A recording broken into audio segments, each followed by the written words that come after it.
സാക്ഷരത എങ്ങനെ പ്രോത്സാഹിപ്പിക്കുക എന്നുള്ളതാണ്. അപ്പൊ നമുക്ക് എല്ലാവർക്കും അറിയാലേ, ഫോൺ ഉപയോഗിക്കാതെ ഇന്നത്തെ ദിവസം അല്ലെങ്കിൽ ഒരു ദിവസം നമുക്ക് കടന്നു പോകാൻ പറ്റില്ല. അതുപോലെ തന്നെ നമ്മുടെ എല്ലാ ജീവിത സാഹചര്യങ്ങളിലേക്കും ഡിജിറ്റൽ ആയിട്ടുള്ള എല്ലാ കാര്യങ്ങളും വന്നു കഴിഞ്ഞിരിക്കുന്നു. അപ്പൊ ഇങ്ങനെയുള്ള ഒരു യുഗത്തില് എല്ലാ ആളുകൾക്കും ഒരുപോലെ എങ്ങനെ ജീവിക്കാൻ കഴിയും, അല്ലെങ്കിൽ സമൂഹത്തിൽ എങ്ങനെ മുന്നോട്ട് പോകാൻ കഴിയും എന്നുള്ളതാണ് നമ്മുടെ ഇനി അടുത്ത ഒരു നമ്മുടെ ഒരു ടാർഗറ്റ് പോലെ കാണേണ്ടത്. അപ്പൊ എല്ലാവർക്കും ഒരുപോലെ സാക്ഷരത കൈവരിക്കാൻ വേണ്ടിയിട്ട് നമ്മളെല്ലാവരും സ്കൂൾ തലത്തിലും കോളേജ് തലത്തിലും സമൂഹത്തിന്റെ കുടുംബശ്രീ അങ്ങനെ എല്ലാ മേഖലകളിലും കൂടി ചെന്ന് നമുക്ക് എല്ലാവരും ഒത്തൊരുമിച്ച് ഇതിലേക്ക് എത്തിച്ചേരുക എന്നുള്ളതാണ് നമ്മുടെ ലക്ഷ്യം. അപ്പൊ എല്ലാവർക്കും ഇത് സാധ്യമാകട്ടെ എന്ന് ആശംസിച്ചുകൊണ്ട് നിർത്തുന്നു. ജില്ലാ പഞ്ചായത്ത് ഉപാധ്യക്ഷ ഡോക്ടർ എൽസി ജോർജ്, ഇത് ഔപചാരികമായി ഉദ്ഘാടനം ചെയ്ത പ്രിയങ്കരനായ നമ്മുടെ ജില്ലാ പഞ്ചായത്തിന്റെ പ്രസിഡന്റ് ശ്രീ മനോജ് മൂത്തേടൻ,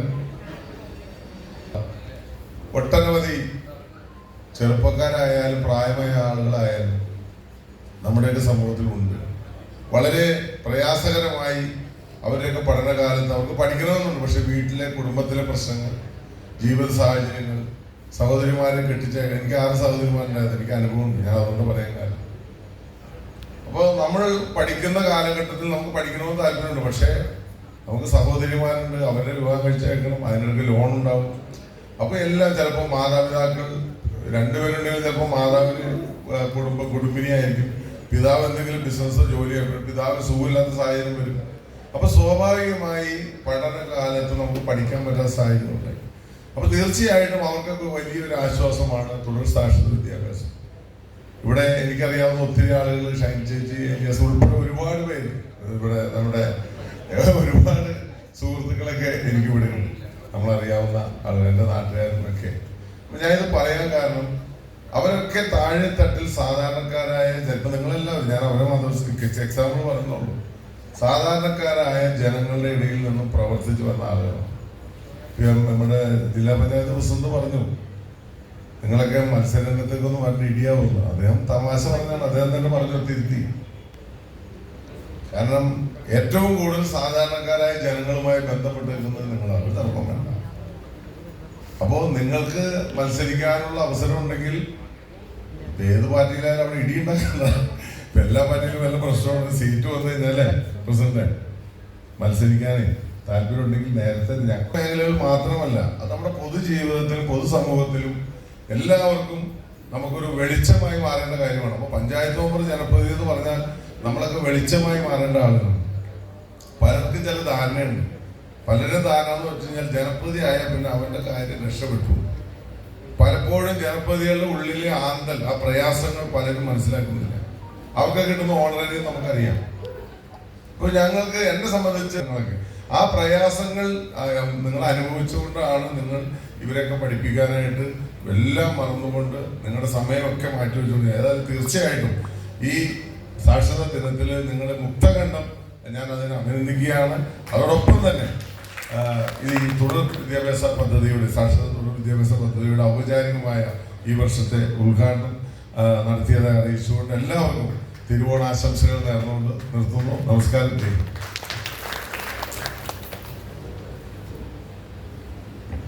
സാമൂഹിക നീതി വകുപ്പ് ഓഫീസറായിട്ടുള്ള സേവ സാറിനെ ക്ഷണിക്കുന്നു. വേദിയിലുള്ള ഈ പരിപാടിയുടെ ഉദ്ഘാടകൻ ശ്രീ മനോജ് മൂത്തേടൻ അവർ, അധ്യക്ഷത അലങ്കരിച്ച ശ്രീമതി അഡ്വക്കേറ്റ് എൽസി ജോർജ് അവർ തുടങ്ങി വേദിയിലും സദസ്യമുള്ള ബഹുമാന്യരെ എല്ലാവർക്കും നമസ്കാരം. ഇന്ന് നമുക്കറിയാം, സാക്ഷരതയുടെ പ്രചാരണാർത്ഥം ലോകത്തിന്ന് സാക്ഷരതാ ദിനം ആചരിക്കുകയാണ്. 1966 യുനെസ്കോ സാക്ഷരതാ ദിനം ആചരിക്കുന്നതിന് വേണ്ടി നിർദ്ദേശം നൽകുകയും 67 മുതൽ സെപ്റ്റംബർ 8 സാക്ഷരതാ ദിനമായി ആചരിച്ചു വരികയാണ്. നമുക്കറിയാം, സമൂഹത്തിലെ മാറ്റങ്ങൾ അല്ലെങ്കിൽ വളർച്ച എന്ന് പറയുന്നത് വായനയിലൂടെയും അറിവിലൂടെയുമാണ്. അതിൻ്റെ ആദ്യപടിയാണ് സാക്ഷരത എന്ന് പറയുന്നത്. സ്കൂൾ വിദ്യാഭ്യാസ കാലഘട്ടത്തിൽ നഷ്ടപ്പെട്ടു പോയ ദിനങ്ങൾ അല്ലെങ്കിൽ അതിൻ്റെ പോരായ്മകൾ നികത്തിക്കൊണ്ട് സാക്ഷരതാ പ്രവർത്തനങ്ങൾ ഇപ്പോൾ തുടർ വിദ്യാഭ്യാസ പ്രവർത്തനങ്ങളും ഒക്കെയായി ഏറ്റെടുത്തുകൊണ്ട് 2025 യുനെസ്കോന്റെ ആപ്തവാക്യം എന്ന് പറയുന്നത് promoting literacy in the digital എറ. ആധുനിക കാലഘട്ടത്തിലെ ഡിജിറ്റൽ യുഗത്തിലൂടെ സാക്ഷരതാ പ്രവർത്തനങ്ങൾ മുന്നേറട്ടെ, ഡിജിറ്റൽ യുഗത്തിലും ഡിജിറ്റൽ പ്രവർത്തനങ്ങളിലും സാക്ഷരതകൾ ഉണ്ടാവട്ടെ, ജനങ്ങളെല്ലാം ബോധവൽക്കരിക്കപ്പെടട്ടെ എന്നുള്ള ആശയം മുന്നോട്ട് വെച്ചുകൊണ്ട് ഉള്ള തുടർന്നുള്ള പ്രവർത്തനങ്ങൾക്ക് എല്ലാവിധ ഭാവുകങ്ങളും നേർന്നുകൊണ്ട് നിർത്തുന്നു. നന്ദി, നമസ്കാരം. പറയപ്പെട്ട് കഴിഞ്ഞിരിക്കുന്നു. വളരെ കൃത്യമായിട്ടും ഡിജിറ്റൽ യുഗത്തിലെ സാക്ഷരത എന്നുള്ള ആ ഒരു മോട്ടോയിൽ തന്നെ, ആ ഒരു സാക്ഷരതാ ദിനത്തിൽ 2025 സാക്ഷരതാ ദിന സന്ദേശത്തിൽ തന്നെ നമ്മുടെ മുന്നോട്ട് പോക്കിനെ സംബന്ധിച്ചുള്ള കൃത്യമായിട്ടുള്ള ഒരു പിക്ചർ നമുക്ക് കിട്ടുന്നുണ്ട്. നമ്മൾ എങ്ങോട്ടാണ് ഇനി മുമ്പോട്ട് പോവേണ്ടത് എന്നതിനെ സംബന്ധിച്ച് നമുക്ക് പിക്ചർ കിട്ടുന്നുണ്ട്. ഒരുപക്ഷെ കഴിഞ്ഞ കുറേയധികം വർഷങ്ങളിൽ നമ്മൾ 80കളിൽ നേടിയ നേട്ടത്തിനെ സംബന്ധിച്ച് തന്നെ ആവർത്തിച്ച് പറഞ്ഞുകൊണ്ടിരുന്നത് വ്യത്യസ്തമായി തുടർന്ന് നമ്മൾക്ക് ഭാവിയിലേക്കുള്ള മുന്നോട്ട് പോക്കിന്റെ കൃത്യമായിട്ടുള്ള ദിശാ ഫലകമാണ് നമുക്ക് ഈ വർഷത്തെ ഈ സാക്ഷരതാ ദിനത്തിന്റെ മോട്ടോ നമുക്ക് നൽകുന്നത്. ഈ കഴിഞ്ഞ വർഷം തദ്ദേശ സ്വയംഭരണ വകുപ്പിന്റെ നേതൃത്വത്തിൽ ഡിജി കേരളം എന്നുള്ളൊരു ക്യാമ്പയിൻ നമ്മൾ നടത്തുകയുണ്ടായി. കൃത്യമായിട്ടും ഈ ഡിജിറ്റൽ ഡിവൈഡിനെ മറികടക്കുക എന്നുള്ള രീതിയിൽ 80കളുടെ ഏത് രീതിയിൽ നമ്മൾ അക്ഷരത്തിന്റെ വ്യത്യാസങ്ങളെ മറികടക്കുന്നതിന് നമ്മൾ ശ്രമിച്ചോ, അതേ രീതിയിൽ ഡിജിറ്റൽ ഡിവൈഡിനെ മറികടക്കുക എന്ന രീതിയിലേക്കുള്ള ഒരു ക്യാമ്പയിനിലേക്ക് നമ്മൾ മുമ്പോട്ട് പോവുകയുണ്ടായി. അതിൽ തീർച്ചയായിട്ടും നിങ്ങൾക്ക് അറിയാവുന്ന പോലെ തന്നെ നമ്മുടെ സാക്ഷാത്കാരന്മാർ തന്നെയാണ് ഏറ്റവും പ്രധാനപ്പെട്ട ഒരു റോള് വഹിക്കുകയും ചെയ്തിട്ടുള്ളത്. അത് വലിയ രീതിയിൽ മുമ്പോട്ട് പോയിരുന്നു. പക്ഷേ അതൊരു മാസ് മൂവ്മെന്റ് ആയിട്ട് മാറ്റാൻ നമുക്ക് സാധിച്ചില്ല എന്നുള്ളതാണ്. 80കളുടെ ഏത് രീതിയിൽ നമ്മളൊരു ക്യാമ്പയിൻ എന്നുള്ള രീതിയിൽ വിജയിപ്പിച്ചോ, മറിച്ച് അത് ആ രീതിയിലൊരു മാസ് മൂവ്മെന്റ് ആയിട്ട് നമുക്ക് മാറ്റാൻ സാധിച്ചില്ല. പക്ഷേ ആ ക്യാമ്പയിൻ നൽകിയ, ആ ഡിജി കേരളം ക്യാമ്പയിൻ നൽകിയിരിക്കുന്ന ലക്ഷ്യങ്ങൾ തീർച്ചയായിട്ടും നമ്മുടെ മുമ്പിലുണ്ട്. ഇനി ഭാവിയിലേക്കുള്ള അടിസ്ഥാനപരമായിട്ട് നമ്മുടെ സാക്ഷരതാ പ്രസ്ഥാനം എന്ന് പറയുന്നത് അധികാരം ശാക്തീകരിക്കുക എന്നുള്ളത് തന്നെ ആയതുകൊണ്ട് തന്നെ ഇനിയുള്ള യുഗത്തിലേക്ക് നമ്മുടെ ഡിജിറ്റൽ സാക്ഷരതയിലേക്ക് തന്നെയാണ് നമ്മൾ ശ്രദ്ധ കേന്ദ്രീകരിക്കേണ്ടത്. മുമ്പോട്ടുള്ള പോക്കിൽ നമുക്ക് ഒരുമിച്ച് അതിന് സാധിക്കട്ടെ എന്ന് ആശംസിക്കുന്നു. അതോടൊപ്പം തന്നെ ഈ സാക്ഷരതാ ദിനത്തിൽ ഇവിടെ സന്നിധരായിരിക്കുന്ന ഇവിടെ പഠിതാക്കളായിട്ടുള്ളവരും വിജയിച്ചവരായിട്ടുള്ള ബന്ധുവരും പ്രവർത്തകരായിട്ടുള്ള എല്ലാവർക്കും ഈ സാക്ഷരതാ ദിനത്തിന്റെ ആശംസകൾ അറിയിക്കുന്നു. മഹത്തായ പ്രോഗ്രാമിൻ്റെ അധ്യക്ഷത അലങ്കരിച്ചുകൊണ്ടിരിക്കുന്ന എറണാകുളം ജില്ലാ panchayat vice president Shrimati advocate Elsy George madam, അതുപോലെ തന്നെ നമ്മുടെ ഈ പ്രോഗ്രാം ഉദ്ഘാടനം ചെയ്ത ബഹുമാന്യനായ പഞ്ചായത്ത് പ്രസിഡന്റ് മനോജ് മുത്തരൻ സാർ, വേദിയിലിരിക്കുന്ന എത്രയും വിശിഷ്ട വ്യക്തികളെ, അതുപോലെ തന്നെ ആദരണീയരായ സാക്ഷരതാ പ്രവർത്തകരെ. അപ്പോൾ നിങ്ങളിപ്പോൾ ഒരു വ്യത്യസ്തത ഇവിടെ ദർശിക്കുകയാണ്. കാരണം കാഴ്ചയില്ലാത്ത ഒരാൾ ഇപ്പോൾ നിങ്ങളുടെ മുമ്പിൽ നിൽക്കുന്നു. എന്താണ് അതിൻ്റെ കാരണം എന്ന് സ്വാഭാവികമായിട്ടും എല്ലാവരും ചിന്തിച്ചു പോകും. നമ്മൾ ഈ സമൂഹത്തിൻ്റെ എല്ലാ മേഖലകളിലുള്ളവരെയും സാക്ഷരത, അതായത് അറിവിൻ്റെ വെളിച്ചത്തിലേക്ക് നയിച്ച് സാമൂഹ്യനീതി പുലർത്താൻ വേണ്ടി സന്നദ്ധ പ്രവർത്തനം നടത്തുന്ന ഇതിനു വേണ്ടിയിട്ടാണല്ലോ നമ്മുടെ സാക്ഷരതാ മിഷൻ നമ്മുടെ ഈ സർക്കാർ പ്രവർത്തിച്ചുകൊണ്ടിരിക്കുന്നത്. അതിൽ സ്വയം സന്നദ്ധരായിട്ട് ഒരുപാട് പ്രവർത്തകരും വന്നിരിക്കുന്നു. അപ്പോൾ അതിൻ്റെ നമ്മുടെ സമൂഹത്തിൻ്റെ പാർശ്വവൽക്കരിക്കപ്പെട്ട ഒരു വിഭാഗമാണ് കാഴ്ചാപരിമിതർ, അല്ലെ അന്ധരായിട്ടുള്ളവർ. ഇന്ന് അന്ധർ എന്നുള്ള വാക്ക് പറയരുതെന്നാണ് നമ്മുടെ നിയമങ്ങളൊക്കെ അനുശാസിക്കുന്നത്. അതുകൊണ്ട് എന്നാലും അറിവിലേക്ക് അത് പറഞ്ഞു എന്ന് മാത്രമേ ഉള്ളൂ. കാഴ്ചപരിമിതരായിട്ടുള്ള ഒരു സമൂഹം നമ്മുടെ ഇടയിലുണ്ട്. തീർച്ചയായിട്ടും നമ്മുടെ ഈ സാക്ഷരതാ പ്രവർത്തകർ സമൂഹത്തിൻ്റെ ഇടയിലേക്ക് ഇറങ്ങി ചെല്ലുമ്പോൾ പല സമയത്തും അവരെ കണ്ടെത്തി കാണും. എന്നാൽ അവരുടെ പഠനം എങ്ങനെയാണ്? ഇപ്പോൾ ബൈ ബർത്തായിട്ട് ഒരു കാഴ്ച പരിമിതനാണെങ്കിൽ ആ രീതിയിലുള്ള വിദ്യാഭ്യാസം ചെയ്തുകൊണ്ട് തന്നെയാണ് അവർ മുന്നോട്ട് വരുന്നത്. എന്നാൽ ഇടക്കാലം കൊണ്ട് ഒരു റീസെൻ്റ്ലി കാഴ്ച നഷ്ടപ്പെട്ട ഒരാളെ സംബന്ധിച്ച് അയാൾ നിരക്ഷരൻ എന്ന് പറയാം. ഇപ്പം ഞാനൊരു നിരക്ഷരൻ എന്ന് വേണമെങ്കിൽ പറയാം. ഞാനത് ലജ്ജയോടുകൂടി പറയുകയാണ്. കാരണം ഒരു 10-15 വർഷം മുമ്പ് വരെ ഏകദേശം എനിക്ക് എഴുതാനും വായിക്കാനും കഴിയുന്നു. ഞാൻ കാഴ്ച ഉണ്ടായിരുന്ന ഒരാളാണ്. നമ്മുടെ ഈ അടുത്ത ഉള്ള ഭാരതമാതാ കോളേജ് തൃക്കാക്കര, അവിടെ പ്രീ ഡിഗ്രി BSc സുവോളജി പാസ്സായ ഒരാളാണ് ഞാൻ. ഇപ്പോൾ അത് പറഞ്ഞിട്ട് ഒരു കാര്യമില്ല. എന്താണ്, ഇപ്പോൾ ഒരാൾ കാര്യം വായിക്കണമെങ്കിൽ എനിക്ക് മറ്റൊരാളുടെ സഹായം ആവശ്യമാണ്. അല്ല മറ്റൊരു ബസ്സിലൊരു യാത്ര ചെയ്യണമെങ്കിൽ എങ്ങോട്ടെങ്കിലും പോകണമെങ്കിൽ പരസഹായമില്ലാതെ ഒരു കാര്യം ചെയ്യാൻ കഴിയാത്ത അവസ്ഥയിലുള്ളവരാണ് ഈ എന്നെ പോലെയുള്ള കാഴ്ചപരിമിതർ. അപ്പോൾ നമ്മുടെ ഈ ജില്ലാ സാക്ഷരതാ മിഷനും അതുപോലെ തന്നെ കേരളത്തിലെ മൊത്തമുള്ള സാക്ഷരതാ മിഷൻ, അതുപോലെ തന്നെ നമ്മുടെ ജില്ലാ പഞ്ചായത്ത്, അതുപോലെ തന്നെ ഈ പറഞ്ഞ കേരള ഫെഡറേഷൻ ഓഫ് ബ്ലൈൻഡ്, ഞങ്ങളുടെ സംഘടനയുടെ കാഴ്ചപരിമിതരുടെ സംഘടനയുടെ പേരാണ് കേരള ഫെഡറേഷൻ ഓഫ് ബ്ലൈൻഡ്. ആ ബ്ലൈൻഡ് ഫെഡറേഷൻ്റെ ടീച്ചേഴ്സ് ഫോറം കുറേ അധ്യാപകരുണ്ട്. കാഴ്ചപരിമിതരാണെങ്കിൽ അവർ സമൂഹത്തിൻ്റെ മുൻനിരയിൽ നിന്നുകൊണ്ട് അധ്യാപകർ ജോലി ചെയ്യുന്നവരാണ്. ഈ ഇവരുടെ എല്ലാം സംയുക്ത ആഭിമുഖ്യത്തിലോടുകൂടി നമ്മളൊരു ബ്രെയിലി പ്രൊജക്റ്റ്, ബ്രെയിലി എന്ന് പറഞ്ഞാൽ സാക്ഷാ പ്രവർത്തനം നിശ്ചയമായിട്ടും അറിയുന്ന കാര്യമാണ്. ലൂയി ബ്രെയിൽ, കാഴ്ചപരിമിതർക്ക് വിദ്യാഭ്യാസം അല്ലെ ജീവിതത്തിൻ്റെ ആ വെളിച്ചം, അറിവിൻ്റെ വെളിച്ചത്തിലേക്ക് കൈപിടിച്ച് നടത്തുന്ന ആ ബ്രെയിലി ലിപി ഈ റീസെൻ്റ്ലി ബ്ലൈൻഡായിട്ട് വന്നിട്ടുള്ള ആൾക്കാർക്ക് ബ്രെയിലി അറിഞ്ഞുകൂടാ. അപ്പോൾ അതിനുവേണ്ടി നമ്മുടെ ജില്ലാ പഞ്ചായത്ത് തന്നെ മുൻകൈ എടുത്തുകൊണ്ട് തന്നെ ദീപ്തി ബ്രെയിൽ പ്രൊജക്റ്റ് നമ്മുടെ ഈ ജില്ലയിൽ നടത്തി വരികയാണ്. അതിൻ്റെ ഔപചാരികമായ ഉദ്ഘാടനം 1-2 മാസം മുമ്പ് തന്നെ പോത്താനിക്കാട് വെച്ച് നടന്നു കഴിഞ്ഞതാണ്. അതിൻ്റെ തുടർന്നുള്ള പ്രവർത്തനം ഈ ഓണം കഴിഞ്ഞ ഉടൻ തന്നെ തുടങ്ങുമെന്ന് നമ്മുടെ ബഹുമാനപ്പെട്ട ജില്ലാ പ്രോഗ്രാം കോർഡിനേറ്റർ ശ്യാംലാൽ സാർ അറിയിച്ചിട്ടുണ്ട്. അപ്പോൾ എനിക്ക് അഭ്യർത്ഥന വെക്കാനുള്ള നമ്മുടെ ജില്ലാ പഞ്ചായത്ത് ബഹുമാനപ്പെട്ട ജില്ലാ പഞ്ചായത്തിൻ്റെ പ്രസിഡന്റിനോടും വൈസ് പ്രസിഡന്റിനോടും ഭരണാധികാരികളോടും ഒരു അഭ്യർത്ഥന വെക്കാനുള്ളത്, ഈ കാഴ്ച പരിമിതർ എന്ന് പറഞ്ഞാൽ മിക്കവാറും ജോലിയില്ലാത്തവരാണ്. വീടുകളിൽ ഏതെങ്കിലും ഒരു മുറിയിൽ ഒതുങ്ങിക്കൂടുന്നവരാണ് ഭൂരിപക്ഷം. കുറച്ച് പേരൊക്കെ പുറത്തിറങ്ങി നടക്കുന്നുണ്ടെങ്കിലും അവർക്ക് ബ്രെയിലി പഠിക്കണമെങ്കിൽ ഈ സ്ഥലത്ത് വന്നെത്തേണ്ടതുണ്ട്. മിക്കവാറും കൂടെ വരാൻ അതായത് എസ്കോട്ടിന് മിക്കവാറും ആളെ കിട്ടാനില്ല. ഇപ്പോഴത്തെ ഈ തിരക്കിട്ട ജീവിത സാഹചര്യം അങ്ങനെയാണെന്ന് പ്രത്യേകം പറയേണ്ടതില്ലല്ലോ. അപ്പോൾ ആയതിലേക്ക് നമ്മൾ ഈ പഠിതാക്കളായിട്ട് വരുന്ന കാഴ്ച പരിമിതർക്ക് ഒരു യാത്രാപ്പടിയും അതിനുള്ള പഠനോപകരണങ്ങളുമൊക്കെ നൽകുവാനുള്ള ഒരു നടപടി ജില്ലാ പഞ്ചായത്തിന്റെ ഭാഗത്തു നിന്ന് ഉണ്ടാകണമെന്ന് മാത്രം അഭ്യർത്ഥിച്ചുകൊണ്ട് എൻ്റെ വാക്കുകൾ.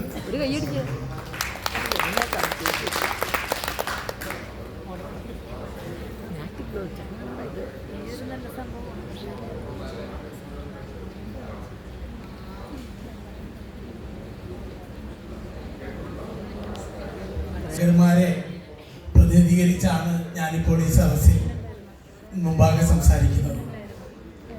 ഏറെ സന്തോഷം തോന്നി ബഷീർ സാറിൻ്റെ വാക്കുകളും തുടർന്ന് നമ്മുടെ ജില്ലാ പഞ്ചായത്ത് പ്രസിഡന്റും വൈസ് പ്രസിഡന്റും ഇപ്പോൾ ജോമി സാറും ഒക്കെ നമ്മളോട് പങ്കുവച്ചത് നമ്മളെ ഒരുപാട് പ്രകീർത്തിച്ചുകൊണ്ട് സംസാരിക്കുന്നത് നമ്മൾ കേട്ടു.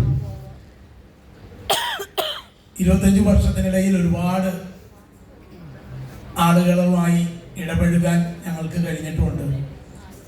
പ്രതിഫലേച്ഛയില്ലാതെ പ്രവർത്തിച്ച ഒരു വിഭാഗമാണ്. ഇപ്പോൾ ആപതിൻ്റെ പ്രശ്നം ഞങ്ങൾ അഭിമുഖീകരിക്കുന്നുണ്ട്. എങ്കിലും 1ാം ഘട്ട സാക്ഷരതയെ ഓർമ്മിപ്പിച്ചുകൊണ്ടാണ് ബഷീർ സാർ സംസാരിച്ചത്. അന്നും ഈ സമൂഹമാകെ ഒന്നായി നിന്നപ്പോഴുണ്ടായ മാറ്റമാണ് നമുക്ക് കാണാൻ കഴിഞ്ഞത്. അന്നുണ്ടായ ഇൻസ്ട്രക്ടർമാരുടെ മാത്രം വിജയമായിരുന്നില്ല. കഴിഞ്ഞ 25 വർഷമായി ഈ രംഗത്ത് പ്രവർത്തിക്കുന്ന ഞങ്ങൾ വിവിധ ഘട്ടങ്ങളിൽ വന്ന പല മിഷനുകളിൽ ദൗത്യത്തിൻ്റെ ഭാഗമായി ഇപ്പോൾ ഇവിടെ വന്നു ചേർന്നിട്ടുള്ള കോളേജുകളിലെ വാളണ്ടിയേഴ്സിനെ പോലെ തന്നെ പഠിതാക്കളെ പോലെ സ്റ്റുഡൻസിനെ പോലെ തന്നെ വിവിധ ഘട്ടങ്ങളിൽ ഒട്ടനവധി ആളുകൾ നമ്മോടൊപ്പം പ്രവർത്തിച്ചു പോന്നിട്ടുണ്ട്. അപ്പോഴൊക്കെ നമുക്ക് കിട്ടുന്ന ഏക സംതൃപ്തി എന്ന് പറയുന്നത് കിട്ടുന്ന ശമ്പളത്തിനപ്പുറം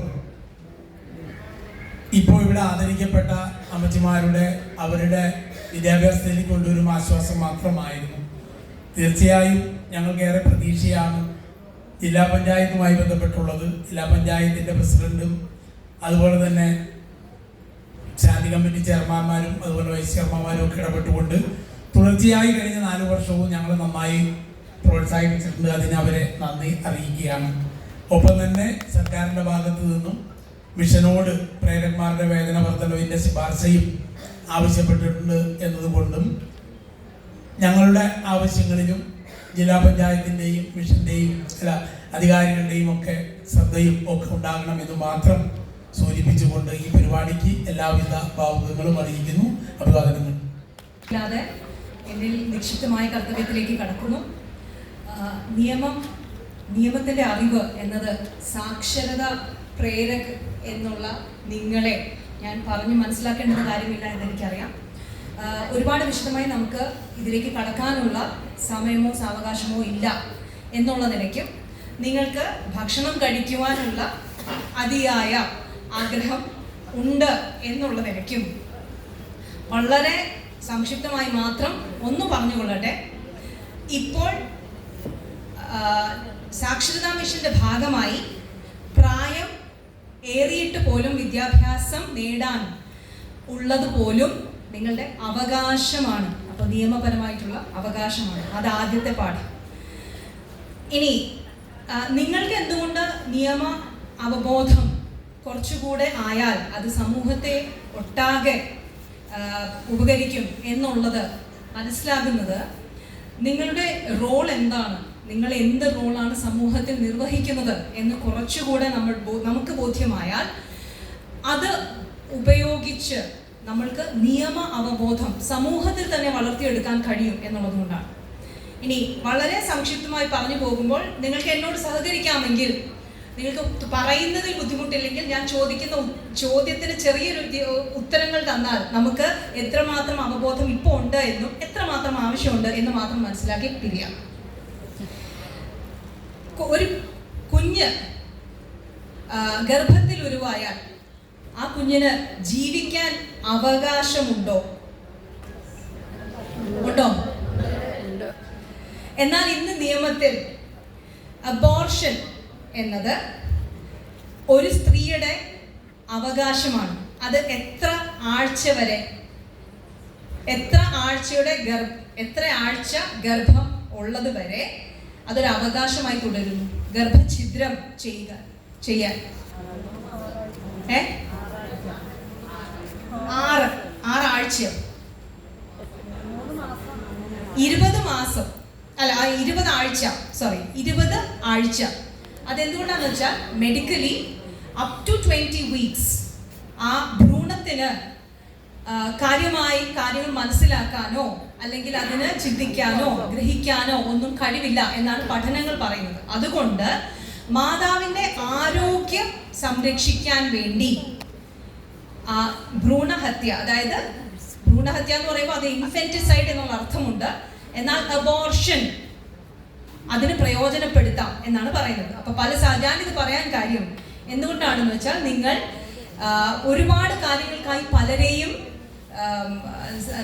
ബന്ധപ്പെടുന്ന ആളുകളായതുകൊണ്ട് പല വീടുകളിലും നിങ്ങൾക്ക് ഇടപഴകാനുള്ള സാഹചര്യങ്ങൾ കിട്ടുന്നത് കൊണ്ടും നിങ്ങൾക്ക് പറഞ്ഞു കൊടുക്കാൻ കഴിയുന്ന ചെറിയ നിയമ വിവരങ്ങളാണ് ഞാൻ ഇവിടെ നിങ്ങളുമായിട്ട് പങ്കുവയ്ക്കാം എന്ന് മാത്രം വിചാരിച്ചത്. സമയം വളരെ കുറവായത് കാരണം. ഓക്കെ, ഇനി കുഞ്ഞുങ്ങൾക്ക് കൊടുക്കാനുള്ള ഇഞ്ചക്ഷൻ, വാക്സിനേഷൻ, അതിനെക്കുറിച്ച് നമുക്ക് എല്ലാവർക്കും അറിയാം അല്ലേ? അത് കിട്ടാനുള്ള അവകാശം കുഞ്ഞുങ്ങൾക്കുണ്ടോ? ഉണ്ടോ? അത് കൊടുക്കണമോ വേണ്ടയോ എന്ന് തീരുമാനിക്കാനുള്ള അവകാശം മാതാപിതാക്കൾക്കുണ്ടോ? പൂർണ്ണമായി ഇല്ല. കാര്യം, നിയമത്തിൽ നിഷ്കർഷിക്കുന്ന അല്ലെങ്കിൽ സംസ്ഥാന സർക്കാരുകളായിട്ട് നിഷ്കർഷിക്കുന്ന ചില വാക്സിനേഷൻ ഉണ്ട്, നിർബന്ധമായും കുഞ്ഞുങ്ങൾക്ക് കൊടുത്തിരിക്കേണ്ടത്. അത് കൊടുക്കാതിരിക്കാൻ സാധാരണഗതിയിൽ മാതാപിതാക്കൾക്കൊരു ചോയ്സ് ഇല്ല. അപ്പോൾ അത് കുഞ്ഞിന് കൊടുത്തിരിക്കണം. ഇനി ഒരു കുഞ്ഞിന് പഠിക്കാനുള്ള അവകാശമുണ്ടോ? അപ്പൊ പഠിപ്പിക്കാനുള്ള ഉത്തരവാദിത്വം മാതാപിതാക്കൾക്കുണ്ടോ? എന്റെ കുഞ്ഞിനെ സ്കൂളിൽ വിടുന്നില്ല എന്ന് തീരുമാനിക്കാൻ യഥാർത്ഥത്തിൽ എനിക്ക് അവകാശം ഇല്ല. അത് ആ കുഞ്ഞിന്റെ വിദ്യാഭ്യാസത്തിനുള്ള അവകാശത്തെ ഹനിക്കുന്നതാണ് എന്നുള്ളത്. ഇനി കുഞ്ഞുങ്ങൾ സ്കൂളിൽ പോകുമ്പോൾ കുഞ്ഞുങ്ങൾ സുരക്ഷിതരായിരിക്കണം എന്നുള്ളത് കുഞ്ഞുങ്ങളുടെ അവകാശമാണോ? ആണോ? എന്നാൽ കുഞ്ഞുങ്ങൾ വീട്ടിലുള്ളപ്പോൾ അവിടെയും അവർക്ക് സുരക്ഷ ഉറപ്പായിരിക്കണം എന്നതും അവരുടെ അവകാശമാണോ? അപ്പൊ നമ്മൾ എല്ലാവരും കുഞ്ഞുങ്ങൾ സ്കൂളിൽ സുരക്ഷിതരാണോ, വീടിന് പുറമേ സുരക്ഷിതരാണോ എന്ന് നമ്മൾ അന്വേഷിക്കാറുണ്ട്. വീട്ടിൽ കുഞ്ഞുങ്ങൾ സുരക്ഷിതരാണോ എന്ന് നമ്മൾ ഉറപ്പുവരുത്തണം. ഒരു കുഞ്ഞ് ആ കുഞ്ഞിന്റെ തന്നെ വീട്ടിൽ ഏതെങ്കിലും തരത്തിലുള്ള അതിക്രമം നേരിടുന്നുണ്ടെങ്കിൽ ആ കുഞ്ഞിന് നിയമവശാൽ സംരക്ഷണം കിട്ടാനുള്ള അവകാശമുണ്ട്. അതിനങ്ങനെ ഉപദ്രവം നേരിടുന്നു എന്ന് അറിഞ്ഞുകൊണ്ട് അത് മറ്റുള്ളവരെ അറിയിക്കാതിരുന്നാൽ അല്ലെങ്കിൽ നിയമപാലകരെ അറിയിക്കാതിരുന്നാൽ അതുപോലും ശിക്ഷാർഹമാണ്. ഓക്കെ, അപ്പൊ നമ്മളിപ്പോ എന്തൊക്കെ നോക്കി? ഉദരത്തിൽ കുഞ്ഞ് ഉണ്ടാകുന്ന സമയം മുതൽ ആ കുഞ്ഞ് വളരുന്ന ഘട്ടം വരെ അതിനെ സംരക്ഷിക്കപ്പെടാനുള്ള അവകാശമുണ്ട്. അപ്പോൾ അമ്മമാർ കൊടുക്കാത്ത സംരക്ഷണമാണ് കുഞ്ഞിന് എങ്കിൽ അത് നമ്മൾ അറിയുവാൻ ഇടവന്നാൽ നമ്മൾക്കത് ഉറപ്പാക്കാനുള്ള ചുമതല ഉണ്ട്. ഇതിലേക്കുള്ള ലൈംഗിക അതിക്രമത്തിനെ മാത്രം ഉദ്ദേശിച്ചുള്ളതാണ് ഏത് നിയമം? പോക്സോ നിയമം, protection of children from sexual offences. POSCO അല്ല, protection of children from sexual offences, POCSO നിയമം. ഇതുപോലെ തന്നെയുള്ള മറ്റൊരു നിയമമാണ് റൈറ്റ് ടു എഡ്യൂക്കേഷൻ ആക്ട്. എന്താണ്? വിദ്യാഭ്യാസ നിയമം, നമുക്കറിയാം. ഇനി കുഞ്ഞുങ്ങൾ ഒരല്പം കൂടെ വലുതായാൽ, അതായത് ഒരു 16-17 വയസ്സായാൽ അവർക്കും നിയമ ബോധവൽക്കരണം ആവശ്യമുണ്ട്. അപ്പോൾ അവര് ചെന്ന് പെടാവുന്ന കുറച്ച് സാഹചര്യങ്ങളിൽ ഏതൊക്കെ നിയമങ്ങളാണ് അവർക്ക് ബാധകമാവുക? നിങ്ങൾ ജുവനൈൽ ജസ്റ്റിസ് ആക്ട് കേട്ടിട്ടുണ്ടോ? ഉണ്ടോ? ജുവനൈൽ ജസ്റ്റിസ് ആക്ട് എന്ന് പറഞ്ഞാൽ കുഞ്ഞുങ്ങൾ ഏർപ്പെടുന്ന നിയമവിരുദ്ധമായിട്ടുള്ള കാര്യങ്ങൾ. അപ്പോൾ അവരെ ക്രിമിനൽസ് എന്നല്ല അവരെ പറയുക. യഥാർത്ഥത്തിൽ ജുവനൈൽ ജസ്റ്റിസ് ആക്ടിൽ ഒരു 2 തരത്തിലുള്ള കുഞ്ഞുങ്ങളെയാണ് ഐഡന്റിഫൈ ചെയ്യുന്നത്. ഒന്ന്, child in need of care and protection എന്ന് പറഞ്ഞാൽ സംരക്ഷണം ആവശ്യമായിട്ടുള്ള കുഞ്ഞുങ്ങൾ. അപ്പോൾ അതിക്രമം നേരിടുന്ന ഒരു കുഞ്ഞിനെ child in need of care and protection എന്ന് പറയുന്നു. മറ്റേത് child in conflict with law, അതായത് നിയമവുമായി അനുഭാവത്തിൽ നടക്കാൻ കഴിയാത്ത കുഞ്ഞിനെയാണ് child in conflict with law എന്ന് പറയുന്നത്. അപ്പോൾ ഒരു കുഞ്ഞിനെ ഒരിക്കലും ഒരു കുറ്റവാളിയായി നമ്മൾ പേരിടുന്നില്ല. എന്നാൽ ഇവർക്ക് വേണ്ടുന്ന നിയമ പരിരക്ഷയോ അല്ലെങ്കിൽ നിയമത്തിലുള്ള ഒരു കർക്കശമായ ഒരു ട്രീറ്റ്മെന്റ് കൊടുക്കുന്നതിനുമാണ് ജുവനൈൽ ജസ്റ്റിസ് ആക്ട് ഉള്ളത്. അപ്പോൾ ഇവർ ചെയ്യുന്ന കുറ്റകൃത്യങ്ങൾ, ഇപ്പൊ ഒരു കുട്ടി നടത്തുന്ന ഒരു ക്രൈം, അതായത് മോഷണം എന്ന് വിചാരിക്കുക, വലിയ ക്രൈമിലേക്ക് പോകുന്നില്ല, ഒരു മോഷണം നടന്നാൽ അല്ലെങ്കിൽ ഒരു കുട്ടി മറ്റൊരു കുട്ടിയെ അടിക്കുക എന്നൊരു സംഗതി ഉണ്ടായാൽ 2 തരത്തിലുള്ള കുഞ്ഞുങ്ങൾ ആ സാഹചര്യത്തിലുണ്ട്. ആദ്യത്തേത് ഏതാ? Child in need of care and protection, ഉപദ്രവിക്കപ്പെട്ട കുട്ടി. Child in conflict with law, അതായത് നിയമം ഹനിച്ച കുട്ടി അല്ലെങ്കിൽ നിയമത്തിന് വിരോധമായി പ്രവർത്തിച്ച കുട്ടി. ഇവർക്ക് ബാധകമായ നിയമമാണ് ജുവനൈൽ ജസ്റ്റിസ് ആക്ട് എന്ന് പറയുന്നത്. ഇനി ആ കുഞ്ഞ് കുറച്ചുകൂടെ വളരുമ്പോൾ കോളേജിൽ പോകുന്നു എന്ന് വിചാരിക്കുക. കോളേജിൽ പോകുമ്പോൾ അവിടെ റാഗിങ് കേട്ടിട്ടുണ്ടോ? നമുക്ക് ആന്റി റാഗിങ് ആക്ട് ഉണ്ട്. അപ്പോൾ റാഗിങ് നിയമവശാൽ നിരോധിച്ചിരിക്കുന്ന നിയമമാണ് ആന്റി റാഗിങ് ആക്ട്. ഇനി അതും കഴിഞ്ഞാൽ ഒരു കുട്ടിയെ കല്യാണപ്രായം എത്തിച്ചാൽ, പെൺകുട്ടികളാണെങ്കിൽ എത്ര വയസ്സ് കഴിഞ്ഞ് കല്യാണപ്രായമാണ്? 18 വയസ്സും ആൺകുട്ടികൾക്ക് 21 വയസ്സും. അതിന് മുൻപ് വിവാഹിതരായാൽ അതെന്താണ്? അത് ശിക്ഷാർഹമാണോ? ആണ്. ഇനി 21 വയസ്സ് പോക്സോ നിയമത്തിന്റെ അടിസ്ഥാനത്തിൽ ഞാൻ നിങ്ങളുടെ അടുത്ത് പറയട്ടെ. ഇത് നമ്മൾ കൂടുതൽ ഞാനിത് പറയാൻ കാര്യം, ഞാൻ കൂടുതൽ ഇങ്ങനെയുള്ള സാഹചര്യങ്ങളിൽ ഉൾപ്പെട്ട് പ്രവർത്തിക്കുന്ന ഒരു വക്കീലായതുകൊണ്ടും കൂടിയാണ്. ഏതൊരു കുട്ടികളുടെ കാര്യത്തിലും നിങ്ങൾ കേൾക്കാൻ ഇടയായാൽ, ഏത് കുട്ടിയെ പോക്സോ നിയമത്തിന്റെ, പ്രത്യേകിച്ച് പോക്സോ നിയമത്തിന്റെ പശ്ചാത്തലത്തിൽ ആൺകുട്ടിയാണോ പെൺകുട്ടിയാണോ എന്നത് അല്ല അവിടെ ബാധകമായത്, ഏത് കുട്ടിക്കാണ് പ്രായം കൂടുതൽ എന്നുള്ളതാണ്. അപ്പോൾ ഒരു ആൺകുട്ടിയും പെൺകുട്ടിയും തമ്മിൽ അങ്ങനെ ഒരു ബന്ധത്തിൽ ഏർപ്പെട്ടു, അതിൽ പോക്സോ നിയമത്തിന് കീഴിലുള്ള ഒരു കേസായി വന്നു കഴിഞ്ഞാൽ പെൺകുട്ടിക്ക് പ്രായം കൂടുതലാണെങ്കിൽ പെൺകുട്ടിയാണ് അവിടെ അക്യൂസ്ഡ് ആവുക, ആൺകുട്ടി അവിടെ child in need of care and protection ആവുക. ഓക്കെ. ഇനി കുറച്ചുകൂടെ മുന്നോട്ട് പോകുമ്പോൾ നമ്മുടെ റാഗിങ് കഴിഞ്ഞു. ഇനി വിവാഹത്തിൽ എത്തി നിൽക്കുമ്പോൾ ഉണ്ടാകുന്ന വളരെ പ്രസക്തമായ, പ്രത്യേകിച്ച് ഈ കാലഘട്ടങ്ങളിൽ കഴിഞ്ഞൊരു 10-15-20 കൊല്ലത്തിനിടയിൽ നമുക്കൊരു ചെറിയൊരു ഗ്യാപ്പ് ഉണ്ടായിരുന്നു. ഡൗറി എന്നത്, സ്ത്രീധനം എന്നത് ഒരു പ്രശ്നമല്ലാതിരുന്ന കാലം. എന്നാൽ വിദ്യാഭ്യാസം ഏറുന്തോറും സങ്കടവശാൽ ഇപ്പോ വീണ്ടും സ്ത്രീധനം ഒരു വലിയ പ്രശ്നമായി മാറിക്കൊണ്ടിരിക്കുകയാണ്. ഇനി സ്ത്രീധനം നമുക്കങ്ങ് നിർത്തിക്കളയാം എന്ന് പറഞ്ഞാൽ നിർത്താൻ പറ്റുന്ന ഒരു സമ്പ്രദായമല്ല. കാര്യം നമ്മൾ എല്ലാവരും തന്നെ സ്ത്രീധനം കൊടുക്കുകയോ വാങ്ങുകയോ ഒക്കെ ചെയ്യുന്ന കുടുംബക്കാരാണ്. അപ്പൊ ചെയ്യുന്നത് ഇത്രയേ ഉള്ളൂ. ഞാൻ എവിടെ ചെന്നാലും പറയും, ദയവ് ചെയ്ത് ഏത് വീട്ടുകാർ അവരുടെ പെൺകുട്ടിക്ക് സ്വർണമോ പ്രോപ്പർട്ടിയോ ഒക്കെ കൊടുക്കുന്നോ അതിനൊരു ലിസ്റ്റ് ഉണ്ടാക്കി വെക്കുക. 20 പവന്റെ സ്വർണം, അത് 5 പവന്റെ ചെയിന്, 3 ഓരോ പവന്റെ വള, 2 പവന്റെ വീതം മോതിരം, ഇങ്ങനെയാണെങ്കിൽ ആ ലിസ്റ്റ് ഉണ്ടാക്കി വെക്കുക. ലിസ്റ്റ് നിങ്ങളുടെ കയ്യിൽ ഉണ്ടായിരിക്കണം. SNDP യോഗങ്ങളിലാണെങ്കിൽ ഇത് റെക്കോർഡ് ചെയ്യും. മറ്റ് വിഭാഗത്തിൽപ്പെട്ടവർ സാധാരണ അത് ചെയ്യാറില്ല. എൻ്റെ അഭിപ്രായത്തിൽ നിങ്ങൾ ഫോട്ടോ എടുത്തു വെക്കുക, ലിസ്റ്റ് ഉണ്ടാക്കി വെക്കുക. പ്രോപ്പർട്ടി കൊടുക്കുന്നെങ്കിൽ അതിന് കൃത്യമായിട്ടുള്ള എഴുതി എന്തൊക്കെയാണ് കൊടുത്തത് എന്നുള്ളത് മനസ്സിലാക്കി വെക്കുക. ഇനി ആ സ്ത്രീധനം കൈമാറുമ്പോഴും ഒരു കാര്യം ഉറപ്പാക്കുക, ഈ കുട്ടിയുടെയും കൂടെ പേരിലായിരിക്കണം ലോക്കർ. അതിൽ സൂക്ഷിക്കാനുള്ള ഏർപ്പാട് ചെയ്യുക. പ്രധാനമായും സ്ത്രീധനം ആവശ്യപ്പെടുന്ന ഒരു ബന്ധത്തിൽ ഏർപ്പെടാതിരിക്കുക. ഇത് പറയുന്നത് പക്ഷേ യഥാർത്ഥത്തിൽ ഫലവത്തില്ലാത്തത് കൊണ്ടാണ് ഞാൻ പ്രായോഗികമായി പറയാനായിട്ട് തുനിഞ്ഞത്, ലിസ്റ്റ് ഉണ്ടാക്കി വെക്കുക എന്ന് പറയുമ്പോൾ. പിന്നെ പെൺകുട്ടികളെ പറഞ്ഞു മനസ്സിലാക്കുക, യാതൊരു തരത്തിലുള്ള സമ്മർദ്ദത്തിൽ അവരുടെ ഭർതൃഗൃഹത്തിൽ വഴങ്ങാതിരിക്കുക. എന്ത് കാര്യമുണ്ടെങ്കിലും നിയമസഹായം തേടുക. പിന്നെ ഉദ്യോഗത്തിന് പോവുക എന്ന് പറയുന്നത് പെൺകുട്ടികളുടെ അവകാശമാണ്. അതുപോലെ തന്നെ എന്താ പറയാ, നിയമസഹായം തേടണമെങ്കിൽ തീരെ നിവൃത്തികേടുള്ള കുടുംബങ്ങളുണ്ട് എങ്കിൽ സൗജന്യമായി നിയമസഹായം കിട്ടുവാനുള്ള ഏർപ്പാടും ഇപ്പോൾ നമ്മുടെ സർക്കാർ ചെയ്യുന്നുണ്ട്. അതിനാണ് ലീഗൽ എയ്ഡ് എന്ന് പറയുന്നത്. എല്ലാ ജില്ലകളിലും എല്ലാ താലൂക്കുകളിലും താലൂക്ക് നിയമസഹായ കമ്മിറ്റികളുണ്ട്.